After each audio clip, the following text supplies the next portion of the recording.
Hello વિદ્યાર્થી મિત્રો, આજે આપણે ધોરણ 8 અને 9 આગળ જતા 11 12 માં પણ આ જે ટોપિક છે એ વ્યાકરણનો આવી જાય છે.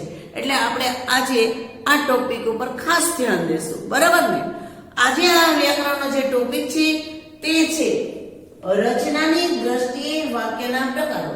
આપણે આમ તો વાક્યના પ્રકારો ઘણા બધા ભણી ગયા છીએ, વાક્યના પ્રયોગ ભણી ગયા છીએ. કર્મણી, ભાવે પ્રયોગ, પ્રેરક વાક્ય, કર્તરી પ્રયોગ એ ભણી ગયા છીએ, બરાબર છે? પણ આજે આપણે રચનાની દ્રષ્ટિએ વાક્યના પ્રકારો વિશે અભ્યાસ કરવાના છે. આપણે જ્યારે વાક્યના પ્રયોગ ભણ્યા હતા ત્યારે પણ આપણે વાત કરેલી હતી કે વાક્ય કોને કહેવાય, વાક્ય કેવી રીતે બને છે. આજે ફરીથી એ તમને યાદ અપાવી દઉં છું કે આજે આપણે જે વાક્ય રચના દ્વારા જે વાક્યના પ્રકારો છે ઉદાહરણ સહિત આપણે ભણીશું કે જેથી એની ઉદાહરણ સહિત સમજ મેળવીશું ને તો એના લીધે આપણને તરત યાદ રહી જશે. તો આપણે એમ કહીએ કે મનુષ્યના વિચારોની અભિવ્યક્તિનો નાનામાં નાનો ખંડ તે વાક્ય. જ્યારે કોઈ પણ મનુષ્ય વાત કરતા હોય તો એ શેના દ્વારા વાત કરે છે? તો કે એક વાક્ય દ્વારા વાત કરે છે. શબ્દ અને શબ્દની સાથે બીજા શબ્દ જે જોડાયેલા હોય છે તે શબ્દોથી એક વાક્ય બને છે. એટલે આની આપણે સમજીએ. એકથી વધુ અક્ષર જોડાઈને આપણે ત્યારે પણ વાત કરેલી હતી કે એકથી વધુ અક્ષર જોડાઈને શું બને છે? તો કે શબ્દ. આપણે કકાવારીના જે અક્ષરો છે ને એને એમને એમ નથી જોડતા, પણ એને શું કરી છે આપણે નિયમ મુજબ જોડીએ છીએ. જ્યાં શબ્દ જે જોતો હોય એ જે લગાડે છે, બારાક્ષરીમાંથી એ શબ્દ ઉપાડી લઈને લગાડી દે છે, ત્યારે એ શબ્દ બને છે. તો આવા એકથી વધુ અક્ષર જોડાય અને શબ્દ બને છે. અને એકથી વધુ શબ્દો નિયમ મુજબ ગમે તે શબ્દો જોડીને વાક્ય નથી બની જતું. જો તમે, હું સ્કૂલે જાઉં છું, તો હું પછી સ્કૂલે જાઉં અને છું, એવી રીતે એક નિયમ મુજબ વાક્ય બને છે. પણ આ વાક્ય જો આડાવડા મૂકી દઈ તો હું જાઉં છું, હું પેલા સ્કૂલે, પછી હું એમ આડાવડા મૂકો તો વાક્યની રચના છે એ સારી બનતી નથી. પણ જો સારી વાક્ય રચના બનાવી હોય તો એમાં નિયમ મુજબ એના શબ્દોનો ઉપયોગ કરવો પડે છે. જ્યારે કોઈ પણ બે શબ્દો કે તેથી વધુ શબ્દો ભેગા થઈ અને વાક્ય બનાવે છે ત્યારે તેની વચ્ચે રચનાગત અને અર્થગત સંબંધ ઊભો થાય છે, તો જ તે વાક્ય કહેવાય છે. એટલે આપણે એને નિયમ મુજબ એના શબ્દોને જોડીએ છીએ. એટલું આપણે યાદ રાખવાનું છે કે જ્યારે આપણે આમ તો વાતચીતમાં વાક્યનો ઉપયોગ કરતા જ હોઈએ છીએ, પણ આપણને ખબર નથી કે આપણે આવા નિયમોનો ઉપયોગ કરી લે છીએ. જો નાના બાળકોથી માંડીને મોટા કોઈ પણ વ્યક્તિ હશે એ નિયમ મુજબ જ શબ્દો મૂકતા હોય છે. હું ફરવા જાઉં છું, આપણે એક શબ્દ નથી બોલતા હું ફરવા જાઉં છું નથી બોલતા, એવું નથી, જાઉં છું એવું બોલીએ. શું કામ? એક નિયમ મુજબ આખી વાક્ય રચના થઈ જાય છે. આપણે જો સાદી વાક્ય રચના કેટલી બધી જોઈ છે અને સંકુલ વાક્ય પણ રચના જોઈ છે, પણ આપણને હકીકતમાં ખ્યાલ નથી હોતો કે આ વાક્ય ક્યારે હોય છે. તો વાક્યના બે પ્રકાર હોય છે. કયા કયા? તો કે રચના કે બંધારણની દ્રષ્ટિએ. પેલું શું છે? તો કે રચના કે બંધારણની દ્રષ્ટિએ છે. અને બીજો પ્રકાર છે અર્થ કે ભાવની દ્રષ્ટિએ. આ બે છે એ વાક્યના પ્રકાર છે. આપણે પરીક્ષામાં તમને થાય આવું પૂછવાનું છે, નહીં એવું પૂછવાનું નથી, પણ એને યાદ રાખવાનું છે.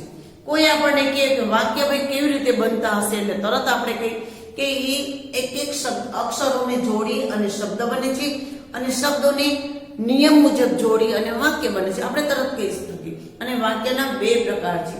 એક તો રચના કે બંધારણની દ્રષ્ટિએ અને બીજું છે અર્થ કે ભાવની દ્રષ્ટિએ. હવે આપણે એવું કહી કે આ કેવી રીતે એની સમજ પડે આપણને, તો વાક્યમાં કેટલી પરિસ્થિતિનું નિરૂપણ થયું છે અને કેવી રીતે એ વાક્ય બને છે એ પણ આપણે જોવાનું છે. કે કયા વાક્યમાં એકથી એક પરિસ્થિતિનું છે નિરૂપણ, તો કયા વાક્યમાં એકથી વધુ પરિસ્થિતિનું નિરૂપણ થયું છે. તો એને આધારે આપણે રચનાગત પ્રકાર પણ થઈ શકે છે. તો હવે જોઈએ આપણે વાક્યની થોડી સમજ છે જે ટૂંકમાં જોઈએ છે. અહીંયા આપણે એક વર્ગીકરણ બતાવેલું છે કે જે વર્ગીકરણને આધારે આપણે એમ કહી શકીએ કે ખૂબ જ સહેલું પડે છે. બરાબર છે. તો આ વાક્ય રચના છે. તો વાક્ય રચનાના કેટલા પ્રકાર પડે છે? તો પહેલું છે સાદી રચના અને બીજું છે મિશ્ર રચના વાક્ય છે. આ બે પ્રકાર પડે. હવે સાદી રચના છે ને એમાં એક જ પરિસ્થિતિનું નિરૂપણ થયેલું છે, ફક્ત એક જ પરિસ્થિતિ. વાક્ય રચનામાં સાદી રચના એવી છે કે જેમાં એક જ પરિસ્થિતિનું નિરૂપણ, હું ફરવા જાઉં છું. આપણે અહીંયા લઈ લઈ આપણે આપણા જે કોર્સમાં આવેલા છે એવા શબ્દો લઈ તો પણ આપણે જોવો ને તમે તો તમે સરસ રીતે અભ્યાસ કરી શકો. તમારે ટેક્સ્ટબુકમાં પણ વાંચી લેવું જોઈએ કે જેને દ્વારા તમને ખ્યાલ આવતો જાય. અહીંયા આપણે કઈ, અરે બાબુએ આંખ ખોલી, એક જ વાક્ય રચના, બાબુએ આંખ ખોલી. બીજી કોઈ એમાં પ્રક્રિયા આવતી નથી. તો એ સાદી રચના થઈ જાય છે. હવે મિશ્ર રચના છે ને વિદ્યાર્થી મિત્રો, એમાં બે ભાગ પડે છે. કયા કયા? તો કે સંયુક્ત અને સંકુલ. તો આપણે પરીક્ષામાં એવા પણ વાક્ય આવે છે, તમે આગળના પાઠ ભણતા હશો ત્યારે ભાષા સજ્જતા દરેક પાઠમાં જોઈ લેવાની છે. અને દરેક ભાષા સજ્જતા છે એ તમારા પાઠમાં ધોરણ 8માં આવતી હોય છે. તો એ ભાષા સજ્જતામાં તમારે તમારી નોટબુકમાં પણ લખવાની જ રહેશે. એમાં સંયુક્ત વાક્ય અને સંકુલ વાક્ય એવું બતાવવામાં આવે છે. જે સંયોજક છે, સંયુક્ત વાક્ય કેવું છે? તો એ સંયોજકથી જોડાયેલું હોય છે. જ્યારે સંકુલ વાક્ય કેવું હોય છે? તો કે એ સંયોજક અને કૃદંત બેથી જોડાયેલું છે. આગળ આપણે જેમ જેમ એનો અભ્યાસ કરતા જશું એમ એમ આપણે આગળ સમજશું. એટલે અહીંયા ફક્ત આપણે એક વર્ગીકરણ જોયું કે વાક્ય રચના છે. વાક્ય છે તો એના બે પ્રકાર પડે છે. ફરીથી કહી દઉં, વાક્ય છે તો એના બે પ્રકાર, રચના કે બંધારણની દ્રષ્ટિએ અને અર્થ કે ભાવની દ્રષ્ટિએ. અને ત્યાર પછી આપણે અહીંયા વાક્ય રચનાના વર્ગીકરણ કર્યું, સાદી રચના અને મિશ્ર રચના. તો સાદી રચના છે એમાં કોઈ એક જ પરિસ્થિતિનું નિરૂપણ થયેલું હોય છે, જ્યારે મિશ્ર રચનામાં છે એક કરતા વધુ પરિસ્થિતિનું નિરૂપણ થયેલું હોય છે. હવે મિશ્ર રચના છે એના પણ બે ભાગ પડે છે. તો કે કયા કયા? સંયુક્ત અને બીજું છે સંકુલ વાક્ય.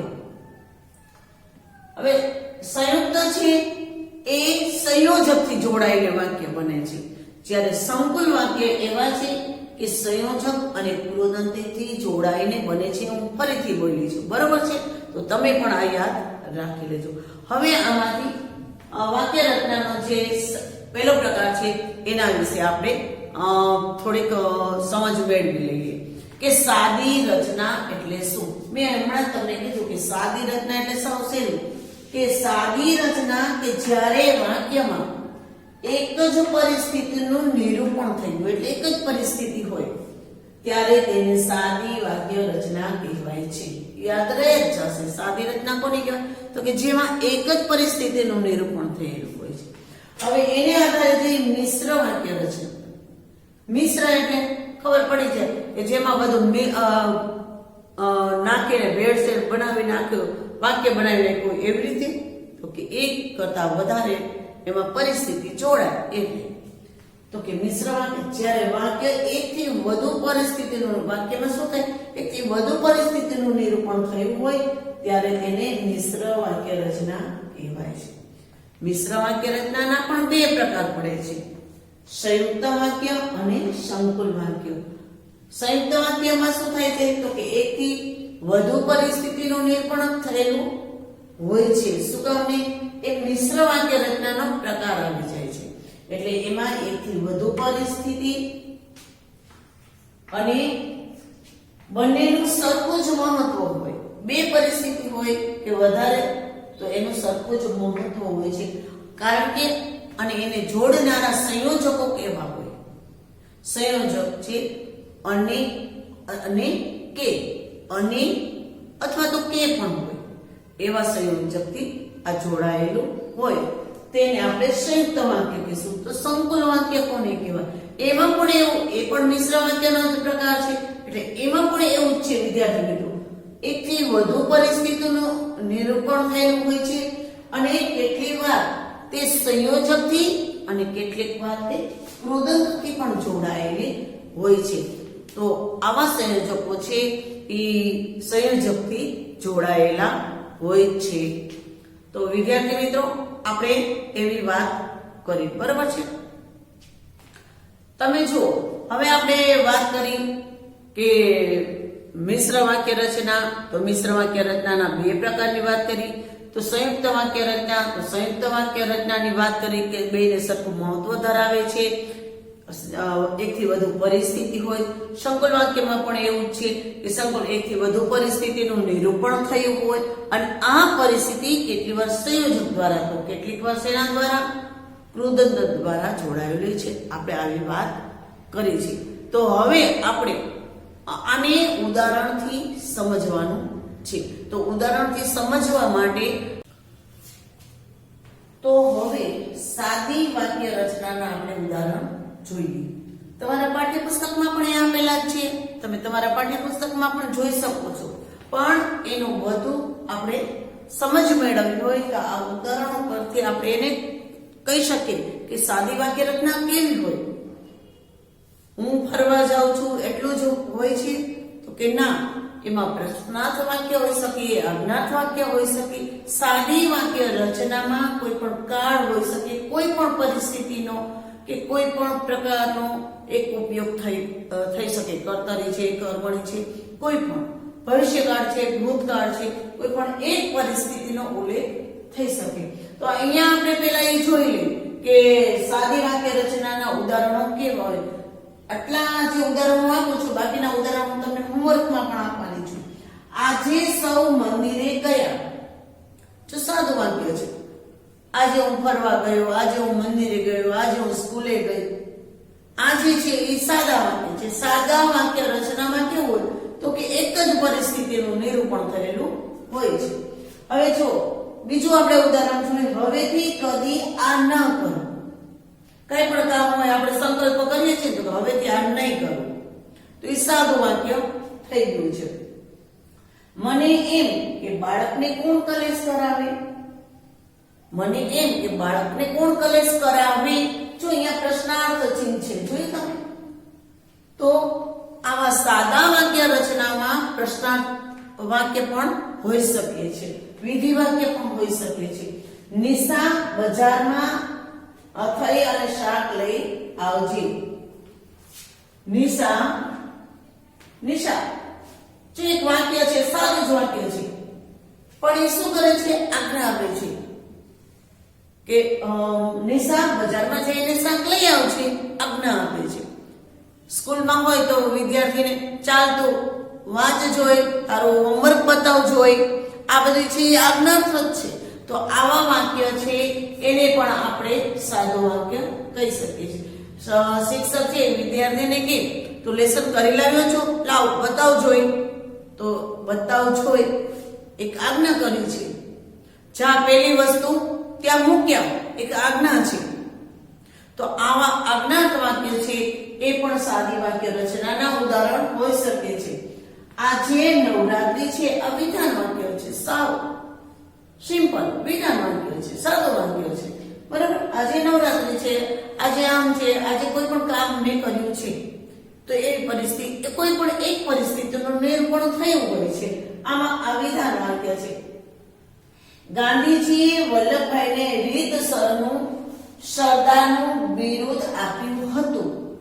તો શું થયું? હતું. આપશે નહીં, હતું. તો એ ભૂતકાળ થઈ ગયું.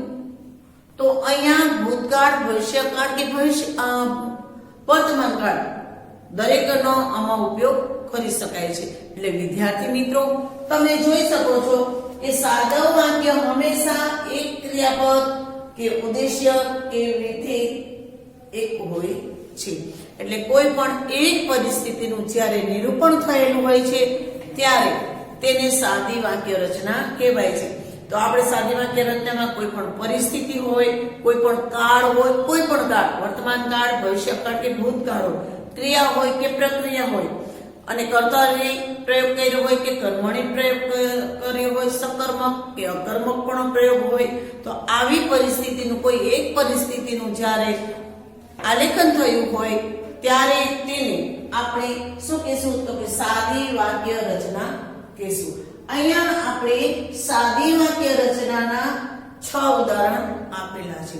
તમે તમારી ટેક્સ્ટ બુકમાંથી બીજા 6 ઉદાહરણ ગોતી સાદી વાક્ય રચનાના, કારણ કે હજી સંયુક્ત અને મિશ્ર વાક્ય આપણે આગળ અભ્યાસ કરશું ત્યારે તેના દેશું, પણ અત્યારે 6 અહીંયા જે ઉદાહરણ આપેલા છે એવા તમે તમારી ટેક્સ્ટ બુકમાંથી 6 ઉદાહરણો ગોતીને તમારા વ્યાકરણની નોટમાં લખવાના છે. 6 એ 6 આ અને 6 પહેલા એટલે 12 ઉદાહરણો હું તમારી વ્યાકરણની નોટમાં જોઈશ. વ્યાકરણની નોટમાં લખવાનું છે, ફેરબુકમાં નહીં. જ્યારે વ્યાકરણનો ટોપિક ભણાવતા હોય ત્યારે વિદ્યાર્થી મિત્રો તમારે એ વ્યાકરણમાં જ લખવાનું હોય છે. તમે શું કરો છો કે જ્યારે વ્યાકરણનો ટોપિક કે ત્યાર પછી ચેપ્ટર લીધું હોય તો બંને સાથે લખો છો, એવું બિલકુલ નહીં ચાલે. તમારે વ્યાકરણ હોય તો વ્યાકરણની નોટમાં રાખવું પડશે, અને જ્યારે પાઠ્યપુસ્તકનું ભણાવતા હોય ત્યારે તમારે ફેરબુકમાં લખવાનું છે. એટલે આ ટોપિક છે આપણો વ્યાકરણની નોટમાં જ તમારે લખવાનો રહેશે.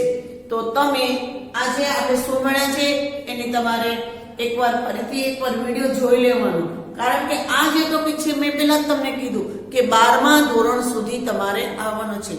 12મા ધોરણમાં સાદી વાક્ય રચના, સંયુક્ત વાક્ય રચના, મિશ્ર વાક્ય રચના, એ 4 માર્ક્સનો પ્રશ્ન પૂછાઈ જાય છે. કયું વાક્ય છે છૂટું પાડો, એટલે એ આપણે અત્યારથી ખૂબ જ સરસ રીતે ભણીએ તો આપણને આગળ જતા ક્યાંય પણ પ્રોબ્લેમ પડશે નહીં. સમજાઈ ગયું ને હવે તમને? તો વિદ્યાર્થી મિત્રો આજે જે ભણાવેલું છે તે આજના દરેક ઉદાહરણ એ તમે ફેરબુકમાં એટલે કે વ્યાકરણની નોટબુકમાં લખજો. થેન્ક યુ વિદ્યાર્થી મિત્રો.